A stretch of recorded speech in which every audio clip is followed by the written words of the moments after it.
ఫీజులు కట్టి కష్టపడి చదివి పరీక్షలు రాసినా కూడా కాలేజీ యాజమాన్యాలు సర్టిఫికెట్స్ ఇవ్వట్లేదు. అదేమని అడిగితే ప్రభుత్వం నుంచి ఇంకా డబ్బులు రాలేదు అని చెప్పి కుంటి సాకులు చెబుతూ ఉంటారు. దీనివల్ల విద్యార్థుల ఫ్యూచర్ ప్రశ్నార్థకంగా మారుతుంది. ఫీజు రియంబర్స్మెంట్ బకాయిల పేరుతో కాలేజీ యాజమాన్యాలు విద్యార్థుల ఒరిజినల్ సర్టిఫికెట్స్ ఇవ్వకుండా ఆపుతున్నాయి. దీనివల్ల వాళ్ళు పై చదువులకు వెళ్ళలేకపోతున్నారు. అలాగే వాళ్ళకు ఉద్యోగాలు కూడా రావట్లేదు. జీవితంలో ఎంతో వాల్యుబుల్ టైంని వాళ్ళు నష్టపోతున్నారు. ఇది ఒకరిద్దరి సమస్య కాదు. తెలుగు రాష్ట్రాల్లో ఇప్పుడు చాలా మంది విద్యార్థులు ఇదే ప్రాబ్లం ని ఫేస్ చేస్తున్నారు. సో ఈ ప్రాబ్లం పై తెలంగాణ హైకోర్టు ఒక సంచలన ఆదేశాన్ని జారీ చేసింది.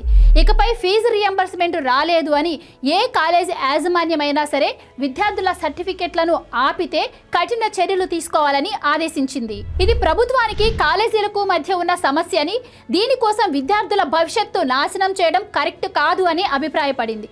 దీంతో పాటు ఇప్పటి వరకు ఉన్న సమస్యలను పరిష్కరించడం కోసం ప్రత్యేక గ్రీవెన్స్ సిస్టమ్ను ఏర్పాటు చేయాలని గవర్నమెంట్ను ఆదేశించింది. ఇక మీదట మీ సర్టిఫికెట్ను ఆపే హక్కు ఏ కాలేజీకి లేదు.